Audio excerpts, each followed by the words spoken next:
నమస్కారం. ప్రతిధ్వని కార్యక్రమానికి స్వాగతం. ఆదాయ వెల్లడి పథకం కింద 65,250 కోట్లు ప్రకటితమైనట్లు కేంద్ర ఆర్థిక మంత్రి అరుణ్ జైట్లీ నేడు వెల్లడించారు.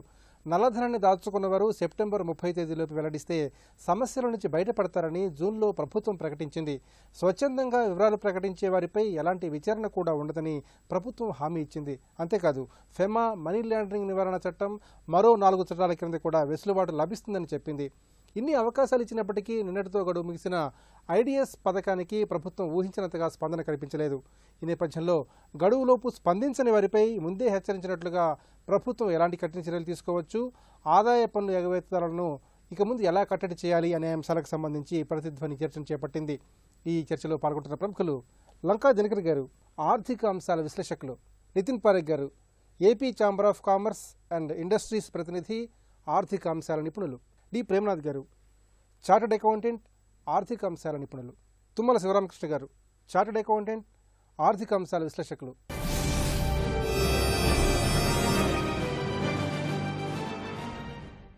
ఆదాయ వెల్లడి పథకంపై ప్రముఖ ఆర్థికవేత్త నరసింహమూర్తి గారిని అడిగి ఆయన స్పందన తెలుసుకుందాం.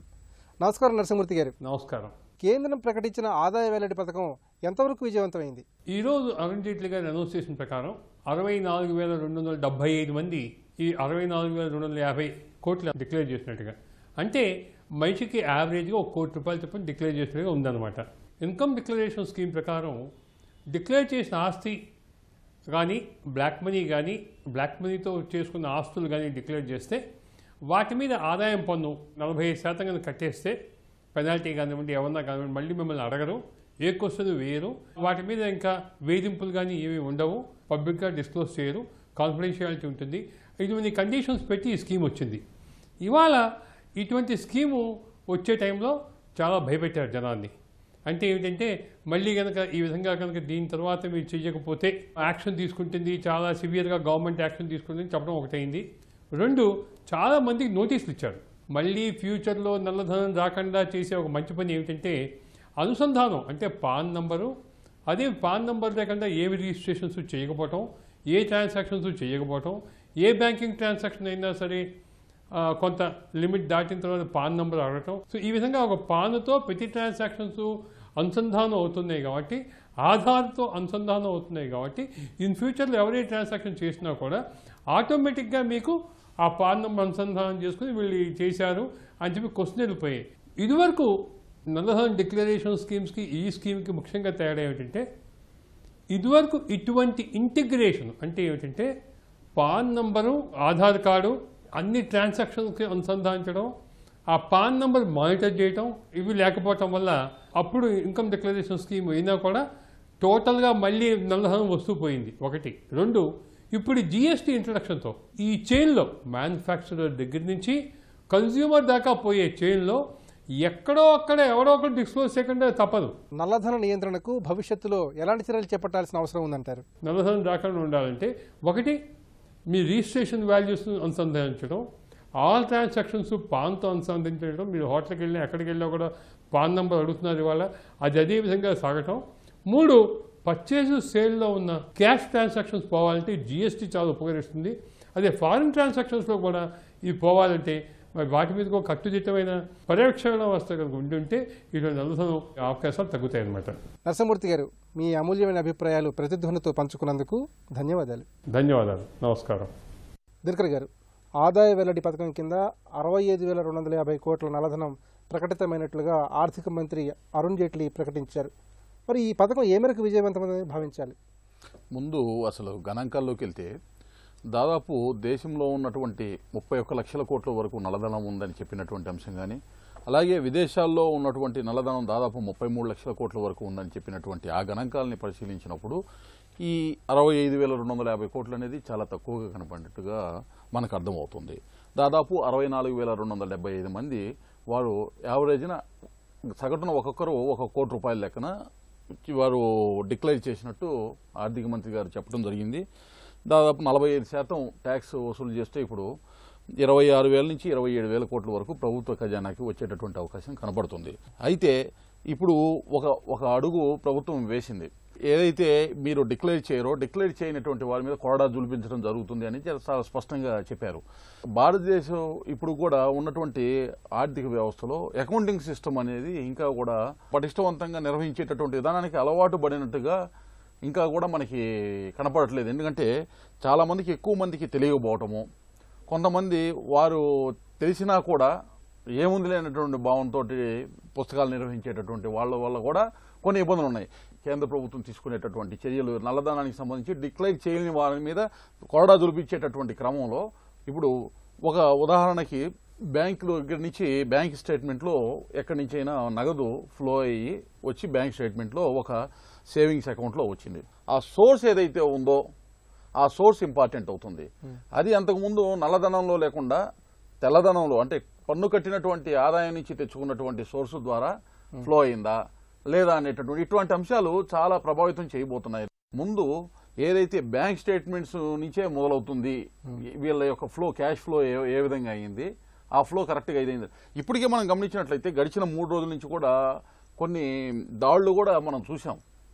పెద్ద ఎత్తున నగదు కూడా దొరకటము మనం చూసాము. అక్కడ ఆంధ్రప్రదేశ్లో కావచ్చు, హైదరాబాద్లో కావచ్చు, లేకపోతే భారతదేశంలో వివిధ ప్రాంతాల్లో ఇప్పటికే ఈ కార్యాచరణని ప్రభుత్వం ముమ్మరం చేసింది. నితిన్ పరేఖ్ గారు, గడువులోపు నల్లధనం వివరాలు వెల్లడించిన వారు తీవ్ర పరిణామాలు ఎదుర్కోవాల్సి ఉంటుందని, ప్రభుత్వం నుంచి కఠిన చర్యలు తప్పవని ప్రభుత్వం ఇంతకు ముందే హెచ్చరించింది. మరి అక్రమ సంపాదన వివరాలు వెల్లడించిన వారిపై ప్రభుత్వం ఎలాంటి చర్యలు తీసుకునే అవకాశం ఉంది? ఇప్పుడు దాకా మనం చూసినట్లయితే వీడియో స్కీమ్ కానివ్వండి, ఇవాళ పెట్టిన కొత్త స్కీమ్ కానివ్వండి, ఏదైనా నల్లధనాన్ని వెల్లడి చేసి పన్ను ఎలా విధించాలని చెప్తే అసలు నల్లధనం అనేది ఎలా ఉత్పన్నం అవుతుంది, దాని మీద ప్రభుత్వాలు ఏవి కూడా చర్యలు చేపట్టలేదు వాళ్ళ దాకా. అసలు నల్లధనం ఎక్కడెక్కడెక్కడ క్రియేట్ అవుతుంది, అక్కడ మనం ప్లగ్గింగ్ చేసుకున్నట్లయితే అసలు ఇలాంటి స్కీముల అవసరం చాలా తగ్గిపోతుంది. ఇకపోతే చర్యలు అంటారా, చర్యలు అనేవి ఇప్పటికే అన్ని పన్ను చట్టాల్లో మరి క్రిమినల్గా వెళ్తాం అన్ని రకాలు ఉన్నాయి. కానీ దానికి అటు అధికారుల నుంచి కానివ్వండి, ఇటు పన్ను కట్టే వాళ్ళ నుంచి కానీ దానికి ఏ విధమైన భయం లేకుండా ఇప్పటిదాకా జరగబట్టే చట్టం అనే దాంట్లో ప్రతి దాంట్లో ఎక్కడెక్కడో లొసుగులు చూసుకొని దాన్ని ప్రజలు వాడుకోవటం, ఈ లొసుగులు ఈ విధంగా చట్టాలు తయారు చేయటంలో రాజకీయవేత్తలు కూడాను అనేక రకాలుగా లబ్ధి పొందడం జరుగుతూ ఉంది. ఇవాళ మనం చాలా చోట్ల చూస్తున్నాం, ఈ రైడింగ్లు జరిగిన ఎటు వ్యాపారస్తుల మీదో అటు ఇండస్ట్రియలిస్టుల మీదో ఎవరి మీద జరగడం తప్పితే రాజకీయవేత్తల మీద ఇప్పటిదాకా ఏ విధమైన చర్యలు తీసుకున్న దాఖలాలు లేవు. సో దీనికి ఎక్కడ అసలు జనరేట్ ఉందంటే రాజకీయాల్లోనే ఇది బాగా జనరేట్ అవుతుంది. దాని మీద ఏ విధమైన చర్యలు లేకుండా మొక్కుబడిగా ఇలాగా ఎవరి మీద రైడింగ్లు చేయటం కానివ్వండి, లేదా ఇలాగా స్కీములు పెట్టడం, దానివల్ల మనకి దీర్ఘకాలిక ప్రయోజనం రాదు. 20 ఏళ్ల క్రితం పెట్టిన స్కీమ్నే కొద్దిగా మార్పులు చేసి మళ్ళీ పెట్టాల్సి వచ్చింది. ముఖ్యంగా చూసినట్లయితే పన్ను విధానంలో స్థిరత్వం లేకపోవటం. ప్రతి ఏడు మీరు బడ్జెట్ పెట్టి పన్నుల్లో ఏవో రకాల మార్పులు చేస్తుంటే వ్యాపారం చేయటం అనేది సాధ్యం కాదు అసలు. ప్రేమనాథ్ గారు, అప్రకటిత ఆస్తుల వెల్లడిలో హైదరాబాదు ప్రథమ స్థానంలో ఉంది. పారిశ్రామిక వర్గాలు ఈ విషయంలో బాగానే స్పందించాయి. మరి గడువు లోపల ఆస్తుల వివరాలు వెల్లడించిన వారికి ప్రభుత్వం తరఫు నుంచి ఎలాంటి స్పష్టమైన రక్షణ ఉండే అవకాశం ఉంది? ఫైనాన్స్ యాక్ట్ 2016లోనే క్లియర్గా చెప్పారండి, ఎక్కడైతే నల్లధనం ప్రకటించారో, ఈ స్కీమ్లో కవర్ అయ్యి ఫైల్ చేశారో వాళ్ళందరికీ కూడా ఎటువంటి ప్రమాదం ఉండదని ఫ్రమ్ వెల్త్ ట్యాక్స్ యాక్ట్ కానీ, ఇన్కమ్ ట్యాక్స్ యాక్ట్ నుంచి, తర్వాత బీనామీ యాక్ట్ నుంచి ప్రొటెక్షన్ ఇచ్చారు. మిగతా యాక్ట్స్ గురించి వాళ్ళు ఏం చెప్పడం లేదు. కానీ వాళ్ళు ఏమంటారంటే 138 సెక్షన్ ప్రకారం ఈ వివరాలన్నీ బయటికి ఎక్కడ చెప్పమంటున్నారు. కానీ వేరే విధంగా చూస్తే ఒక లిస్టెడ్ కంపెనీ ఉంది. ఒక లిస్టెడ్ కంపెనీ వాడు ఈ డిస్క్లోజర్ చేశాడు. చేసినప్పుడు సెబీలోకి వెళ్తుంది, షేర్ హోల్డర్స్లోకి వెళ్తుంది. మరి వాళ్ళు కంపెనీస్ యాక్ట్లో 143 సెక్షన్ 143(12) ప్రకారం అది ఫ్రాడ్ కింద అవుతుందా? ఈ ఫ్రాడ్ కింద అయినప్పుడు వాటి కింద ఏం ప్రొటెక్షన్స్ ఇస్తారు అనేది వాటి గురించి ఎక్కడ లేదు. కొంతమంది నిపుణులు ఏమంటారంటే, మీకు అటువంటిది ఏమైనా ఉంటే మీరు ప్రైవేట్ లిమిటెడ్లో షేర్ హోల్డర్స్ ప్లేసెస్లో చేసుకోండి, కానీ కంపెనీస్లోకి తీసుకురావద్దు అనేటటువంటిది ఒక భావన ఉంది. 1997లో జరిగిన వీడిఐఏ స్కీమ్లో చూస్తే అప్పుడు కొన్ని రైడ్లు జరిగినాయి. ఎలాగంటే అందరూ వెండి బంగారం ఆ రోజు డిస్క్లోజ్ చేశారు. ఆ రోజుకి ఈ రోజుకి తేడా ఏంటంటే, ఆ రోజు ఏ రోజు అయితే డిస్క్లోజ్ చేస్తారో ఆ జూన్కి ఎంత అయితే రేట్ ఉంటుందో ఆ రేటు డిస్క్లోజ్ చేయమన్నారు బంగారంకి. కానీ 97లో జరిగినప్పుడు ఏమన్నారంటే మీరు ఏ రోజు కొనుక్కుంటే ఆ రోజు రేటు తీసుకోమన్నారు. దానివల్ల ఏమైందంటే 97 అంటే నేను ఎప్పుడో 90లో కొన్న రేటు 97కి ఆ మధ్యలో ఉన్న దానికి చాలా ఇన్ఫ్లేషన్ ఉన్న ఇది నేను అమ్మేసి దాని మీద క్యాపిటల్ గెయిన్స్ కట్టేసుకున్నాను. అప్పుడు ఎంత సిల్వర్ డిస్క్లోజ్ చేశారంటే కొన్ని టన్స్ ఆఫ్ సిల్వర్ డిస్క్లోజ్ చేశారు. ఫైనాన్స్ యాక్ట్ 2016లో అటువంటి వాటికి తావు లేకుండా మన ఫైనాన్స్ మినిస్టర్ గారు ఈరోజు ఉన్న రేటే మీరు వాడుకోండి, సో దానివల్ల ప్రమాదం లేకుండా ఉంది. అలా చూసుకుంటే ఈ పథకం వాళ్ళకి కొంత ఎంకరేజింగ్గా ఉందనే చెప్పాలండి. శ్రీరామకృష్ణ గారు, అప్రకటిత ఆస్తులు వెల్లడించి సమస్యల నుంచి బయటపడమని ప్రభుత్వం అనేకసార్లు గడువిచ్చింది, అయినా చాలామంది ఉపయోగించుకోలేదు. మరి ఇప్పటికైనా అక్రమ సంపాదన ఉన్నవాళ్ళు, అక్రమ ఆస్తులు ఉన్నవాళ్ళు ఏ విధంగా మేల్కొంటే మంచిదంటారు? ఈ స్కీమ్ వచ్చేసి నిన్నటితో క్లోజ్ అయిపోయిందండి. ఇప్పుడు మళ్ళీ కొత్తగా ఏదన్నా స్కీమ్ వస్తే తప్పితే మళ్ళీ వెళ్ళి మనం డిస్క్లోజ్ చేసుకోవడానికి అలా ఏం లేదు. సో మనం వాళ్ళు ఎప్పుడైనా వచ్చి ఎంక్వైరీ చేసి ఏదన్నా నోటీస్ ఇచ్చి అడిగితే తప్పితే మనం ఇప్పుడు మళ్ళీ ఫ్యూచర్లో డిస్క్లోజ్ చేయడానికి లేదు. ఈ స్కీమ్స్ ఏవైతే ఉన్నాయో కొంతమంది ఎవరైతే జెన్యూన్గా పే చేస్తున్నారో వాళ్ళకి కొంచెం డిస్కరేజింగ్గా ఉంటుంది. ఎందుకంటే మనం రెగ్యులర్గా ఇంత పెయిన్ తీసుకొని ఇంత చేసిన దానికి ఇప్పుడు ఇలాంటి స్కీమ్ పెట్టిన దానికి అవాయిడర్స్, ట్యాక్స్ అవాయిడర్స్ ఎవరైతే ఉన్నారో వాళ్ళకి తక్కువ రేటుకి కావచ్చు, లేకపోతే లో కాస్ట్లో కంప్లైంట్స్ అయిపోతుంది, అట్లా అనేది ఒకటి జనరల్ పబ్లిక్కి పడుతుంది అనమాట. సో అదొకటి. ప్లస్ ఇప్పుడున్న సిస్టంలో ఏంటంటే మోరార్లెస్ అందరూ కూడా ట్యాక్స్ డిడక్షన్ ఎట్ సోర్స్ అనేది ఒక కాన్సెప్ట్ ఉందండి. దాంట్లో ఏంటంటే మీకు ఎప్పుడైతే మీకు మనీ వస్తున్నాయో అప్పుడే ట్యాక్స్ కట్ చేసి ఇచ్చేస్తారు. సో మనం చూసుకున్నట్టయితే ఇందులో శాలరీడ్ ఎంప్లాయీసే అందరూ ట్యాక్స్ పే చేస్తున్నారు. మేజర్గా 60% ఆఫ్ ద ట్యాక్స్ పేయర్స్ వచ్చేసి శాలరీడ్ ఎంప్లాయీసే ఉన్నారు. మన ట్యాక్స్ లాస్ వచ్చేసి వేరే అదర్ కంట్రీస్తో పోలిస్తే చాలా కాంప్లికేటెడ్గా ఉంటాయి. ఇందాక సార్ చెప్పినట్టు ఈ ఇయర్ ఏదన్నా ఒకటి ఇష్యూ వచ్చిందనుకోండి, ఎవ్రీ ఇయర్లో అది బడ్జెట్ అమెండ్మెంట్ వచ్చేస్తుంది. So that this is covered under so and so tax law, so you have to pay tax an it, అలా కవర్ అయిపోతుంది అనమాట. అలా కాకుండా సింప్లిఫైడ్ ట్యాక్స్ లాస్ ఉంటే జనరల్ పబ్లిక్ కూడా అర్థమవుతుంది, ప్లస్ వాళ్ళకి ఈజీగా ఉంటుంది కంప్లైంట్స్ చేయడానికి. ప్లస్ మనం బాంబేలో చూసుకుంటే వీళ్ళు వెళ్ళి రోడ్ సైడ్ షాప్ కీపర్స్ మీద ఎక్కువగా రైడ్ చేశారు. చేసినప్పుడు వాళ్ళు కూడా డిక్లేర్ చేశారు, ఎవరో ఒక అతను 50 crores ఎంతో డిక్లేర్ చేసి ట్యాక్స్ కట్టేశారు. బట్ కానీ ఫ్యూచర్లో కూడా సింప్లిఫైడ్గా ఉంటే ఇంకా ఎక్కువ మంది ఎంకరేజ్ అయ్యి కట్టడానికి యూజ్ అవుతుంది. ప్లస్ ఈ ఫండ్స్ ఎలా యూజ్ అవుతున్నాయి అనేది ఎవరికి క్లారిటీ లేదు. యాక్చువల్గా వచ్చిన ట్యాక్స్ వస్తుంది, ఇన్ని కోట్లు వస్తున్నాయి, ఎట్లా యూజ్ అవుతుంది, దేంట్లో మనం స్పెండ్ చేస్తున్నాం అనేది, అంటే బడ్జెట్లో వస్తుంది బట్ కానీ ఎలా యూజ్ అవుతుంది అనేది ఎవరికి క్లారిటీ లేదు. అవన్నీ క్లారిటీస్ వస్తే కొద్దిగా జనాలు, అంటే జనరల్ పబ్లిక్ కూడా ఓకే ట్యాక్స్ పే చేస్తున్నాను, కంట్రీకి ఇంత సర్వ్ చేస్తున్నాను నేను, సో అట్లాంటిది వస్తే అప్పుడు జనరల్ పబ్లిక్ కూడా ఎంకరేజింగ్గా ట్యాక్స్ కట్టడానికి పాసిబిలిటీ ఎక్కువ ఉంటుంది. దినకర్ గారు, దేశ స్థూల జాతీయోత్పత్తిలో 20% సమానంగా ఆర్థిక వ్యవస్థలో నల్లధనం ఉంటుందని చెప్పి ఆర్థిక నిపుణులు అంచనా వేస్తున్నారు. మరి ప్రభుత్వం ఇప్పటిదాకా ఒక అవకాశం ఇచ్చింది. మరి ప్రభుత్వం ఈ నల్లధనాన్ని అరికట్టే విషయంలో భవిష్యత్తులో ఎలాంటి స్పష్టమైన చర్యలు చేపట్టాల్సిన అవసరం ఉంది? నగదు రహిత వ్యవహారాలని ప్రోత్సహించాల్సినటువంటి అవసరం ఎక్కువగా ఉంది.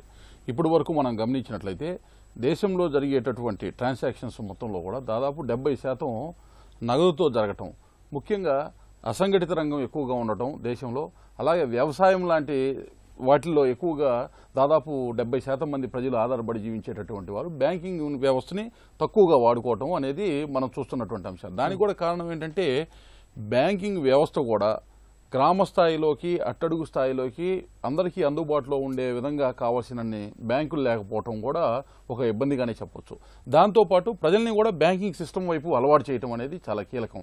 ఈ మధ్య ఇప్పుడు జన్ధన్ యోజన అని రకరకాల అకౌంట్స్ కేంద్ర ప్రభుత్వం కూడా కొంత ఎంకరేజింగ్గా వెళ్తున్నటువంటి క్రమంలో మెల్లగా వారిని ట్యాప్ చేసి త్రూ బ్యాంక్ ద్వారా ట్రాన్సాక్షన్ జరిగితే కొంతవరకు మనము వాళ్ళు ఎవరెవరైతే ఈ వీటికి సంబంధించి స్కిప్ అవుతున్నారో, జీడిపిలోకి రావాల్సినటువంటి అంశం స్కిప్ అవుతుందో ఏ వ్యవహారాలు, వాటిని మనం ట్యాప్ చేయడానికి అవకాశం ఉంది.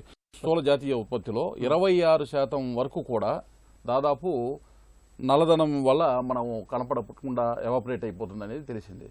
అయితే గత కొద్ది కాలం నుంచి అది తగ్గుముఖం పట్టి ప్రస్తుత ఆర్థిక సంవత్సరం ఏదైతే 2015-16 అంతానికి దాదాపు అది $2.3 ట్రిలియన్ అంటే దాదాపు 20% వచ్చేసింది. అంటే కొంతవరకు పాజిటివ్గానే వెళ్తుంది. కొంతమంది ఇటు నగదు వ్యవహారాల నుంచి బ్యాంకింగ్ వైపు షిఫ్ట్ అవుతున్నట్టే కనబడుతుంది.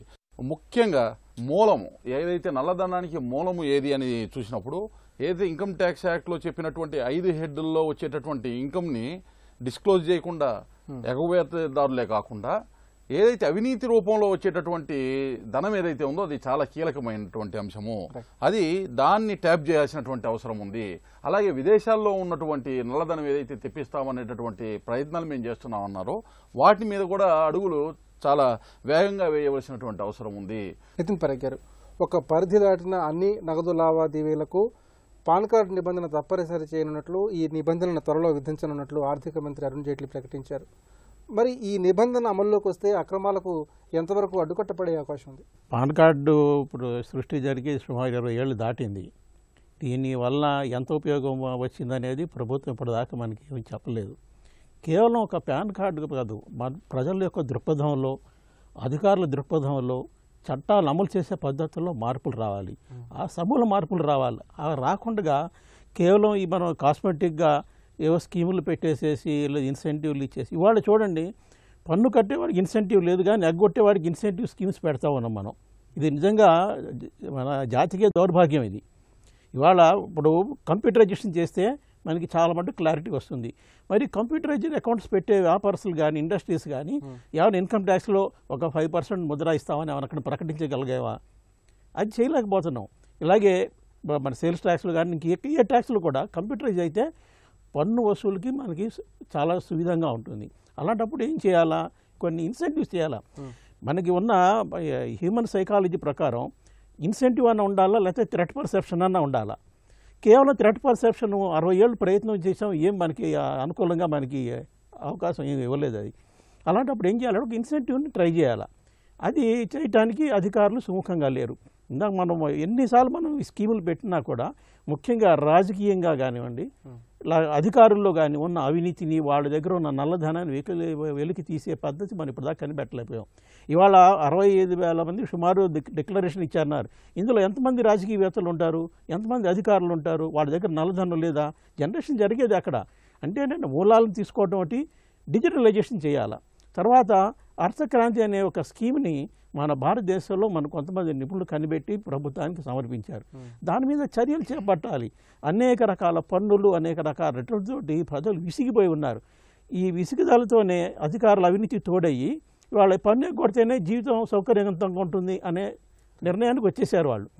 దాని నుంచి బయటపడాలంటే చాలా సింపుల్ విధానమైన అర్థక్రాంతి ఈ స్కీమ్ని దాన్ని ఎలాగా మనం అమల్లో తీసుకురావాలని గురించి ప్రభుత్వం తీవ్రంగా ఆలోచించాలి.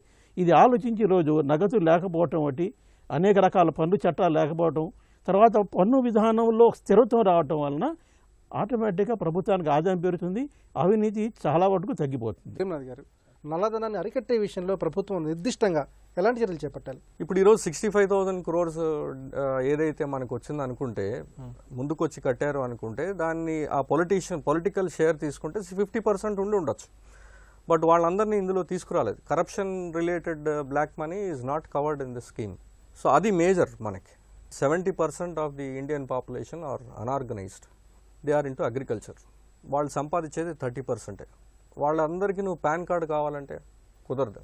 సో వాడి పేరు వాడుకొని నా పుస్తకాల్లో రాసుకుంటాను నేను, వాడి దగ్గర నుంచి ఇచ్చినట్టు. మొన్న ఫారెన్ ట్రావెల్ వెళ్ళిన వాళ్ళందరినీ కూడా ఇన్కమ్ ట్యాక్స్ రిటర్న్స్లో మీరు ఫారెన్ ట్రావెల్ వెళ్తే డిస్క్లోజ్ చేయమన్నారు. సడన్గా ఆపేశారు దాన్ని. ఎక్కువ ఫారెన్ ట్రావెల్ తిరిగేది బ్యూరోక్రేట్స్ అనుకున్నాం ఫర్ ఎగ్జాంపుల్. వాళ్ళు ఎవరి డబ్బుతో బ్యూరోక్రేట్స్ ఫారెన్ ట్రావెల్ చేస్తున్నారు? కంపెనీలు స్పాన్సర్ చేస్తాయి. వాడు ఆ అకౌంట్ అంతా, ఆ ఖర్చు అంతా కంపెనీల్లో రాసుకుంటారు. ఇప్పుడు ఫారెన్ ట్రావెల్ చేశానని నేను డిస్క్లోజ్ చేసుకుంటే దానికి సోర్స్ ఆఫీసర్ ఎక్కడి నుంచి డిస్క్లోజ్ చేయగలడు? సడన్గా దాని మీద వ్యతిరేకత వచ్చింది, ఆపేశారు గవర్నమెంట్ వాళ్ళు. అంటే గవర్నమెంట్ వాళ్ళే ఒక స్కీమ్ పెట్టి లేదు మన వాళ్ళకి ఇబ్బంది తీసేయండి. ఇటువంటివి ఉన్నప్పుడు ప్రోగ్రెస్ ఎక్కడి నుంచి వస్తుంది? ఒకటి. ఇంకోటి, 30 లక్షల లోపల రిజిస్ట్రేషన్ అయిన ల్యాండ్ డీటెయిల్స్ ఇన్కమ్ ట్యాక్స్కి పంపించొద్దండి. 30 దాటితే పంపించమన్నారు. అంటే 30 లోపల చేసుకోవచ్చా? నేను 10 లక్షల లోపల 10 లక్షల క్యాష్ డిపాజిట్ చేస్తే వాడి దగ్గరికి వెళ్తుంది ఇన్ఫర్మేషన్. అంటే ముక్కలు చేసి 10 అకౌంట్లు వేసుకోవచ్చా? 10 ఎందుకు పెట్టారు? దాన్ని ఎందుకు తగ్గించకూడదు? అసలు సార్ చెప్పినట్టు క్యాష్ అనేది లేకుండా చేయొచ్చు కదా. అలాంటి చర్యల వల్ల చాలా ఉపయోగం వస్తుంది. ఇది కాకుండా క్యాష్ ఎక్కడ జనరేట్ అవుతుంది ఎక్కువ, ఏ ఇండస్ట్రీస్లో క్యాష్ ఎక్కువ జనరేట్ అవుతుంది, ఆ జనరేషన్ పాయింట్లో టీసీఎస్ అని కానీ టీడీఎస్ అని కానీ service tax reverse charge mechanism అని కానీ ఇవి ఈ మధ్య పట్టుకొచ్చారు. దీనివల్ల చాలా వరకు నల్లధనం కట్టడి అయింది. అందుకే మీకు 97కి వచ్చిన దానికి ఈ రోజుకి పోలిస్తే పెద్ద తేడా ఏం లేదనే మాట మాట్లాడుతున్నారు, కానీ తప్పు. ఆ తర్వాత చాలా చేంజెస్ అయినాయి. ఈ ఇన్కమ్ డిస్క్లోజర్ స్కీమ్ కొంతమందికి మంచి అవకాశాన్ని ఇచ్చింది. తిప్పలు పడేటప్పుడు ఒక 45% కట్టేస్తే పోతుంది కదా అని కొంతమంది ముందుకు వచ్చారు. శివరామకృష్ణ గారు, పన్నుల విధానంలో ఎలాంటి హేతుబద్ధత ఉంటే అక్రమ సంపాదనకు అడ్డుకట్టబడుతుంది? ముఖ్యంగా పన్నుల సంస్కరణల విషయంలో మోదీ ప్రభుత్వం ఎలాంటి అంశాలపై దృష్టి పెట్టాల్సిన అవసరం ఉంది? ఈ సంస్కరణలు అంటే ఇప్పుడు మనకి జిఎస్టీ ప్రోగ్రెస్లో ఉందండి. అది వస్తే ఆటోమేటిక్గా అది కంప్యూటరైజ్డ్ మొత్తం. ఇప్పుడు మనకి స్టేట్ లెవెల్లో ఏదైతే సేల్స్ ట్యాక్స్ ఉందో అది అంతా కంప్యూటరైజ్డ్ కాదనమాట. సో ప్లస్ దాంట్లో ఉన్న లూప్ హోల్స్ ఉన్నాయి. సో అది జిఎస్టీలోకి వస్తే ఏమవుతుందంటే మోర్ కంప్యూటరైజ్డ్ అవుతుంది, ప్లస్ కంట్రోల్ మెకానిజం ఎక్కువ అవుతుంది. సో దాని నుంచి మన ఇన్కమ్ ట్యాక్స్కి ట్రాకింగ్ మెకానిజము ఒకటి డెవలప్ అవుతుంది. సో అది డెవలప్ అవుతే ఏమవుతుందంటే సో మీకు ఆటోమేటిక్గా ఇట్లా అవాయిడ్ చేయడానికి దీనికి పాసిబిలిటీస్ ఏముండవు. ఎందుకంటే మీరు ఇక్కడ జిఎస్టీలో ఏదైతే డిక్లేర్ చేస్తారో సేల్స్ అక్కడ అదే వస్తుంది. సో మీకు ఆ అంతరం తగ్గిపోతుంది అనమాట. గవర్నమెంట్ ఫామ్ అవ్వగానే ఫస్ట్ క్యాబినెట్ మీటింగ్లోనే సిట్ అనేది ఒకటి కమిటీ వేశారు. దాంట్లో కొన్ని సజెషన్స్ ఉన్నాయి. యాక్చువల్గా వాళ్ళు కొన్ని సజెస్ట్ చేశారు. అందులో ఒకటి ఒక పర్సన్ 3 lakhs కంటే ఎక్కువ క్యాష్ ట్రాన్సాక్షన్ చేయడానికి లేదు అని. అంటే ఇవన్నీ ఇంప్లిమెంట్ చేస్తే ఒక రోజులో ప్లస్ 15 లక్షల కంటే హోల్డ్ చేయకూడదు క్యాష్. ఇవన్నీ ఇంప్లిమెంట్ అయితే కానీ ఎక్కువ ట్రాన్స్పరెన్సీ వస్తుంది, ప్లస్ బ్యాంక్ ట్రాన్సాక్షన్స్ ఎక్కువ అవుతాయి. ఒకసారి మీకు బ్యాంక్ బుక్లోకి వచ్చింది అంటే కంపల్సరీగా మీరు సో ఆ ట్రాన్సాక్షన్ దేనివల్ల జరిగింది, దానివల్ల ట్యాక్స్ ఎందుకు కట్టలేదు అనేది ఒక క్వశ్చన్ వస్తుంది అనమాట. సో అలాంటి స్ట్రింజెంట్ ప్రొవిజన్స్ వచ్చినప్పుడే మనకి ట్యాక్స్ ఎవేషన్ తగ్గి ఎక్కువగా ట్యాక్స్ నెట్లోకి వచ్చి ఇలాంటి స్కీములు డిక్లేర్ చేయాల్సిన నెసెసిటీ అనేది ఎక్కువ ఉండదన్నమాట. దేశంలో నల్లధనాన్ని వెలికితీసే ప్రక్రియను కేంద్ర ప్రభుత్వం వేగవంతం చేసింది. అపరాధ రుసుము చెల్లించి నల్లధనాన్ని బయటపెట్టడం ద్వారా అనేక సమస్యల నుంచి బయటపడేందుకు ఇచ్చిన చివరి అవకాశం నిన్నటితో ముగిసింది. వెల్లడించని వారిపై భారీ జరిమానాలకు, కఠిన శిక్షలకు ప్రభుత్వం రంగం సిద్ధం చేస్తోంది. ఇది నేటి ప్రతిధ్వని. నమస్కారం.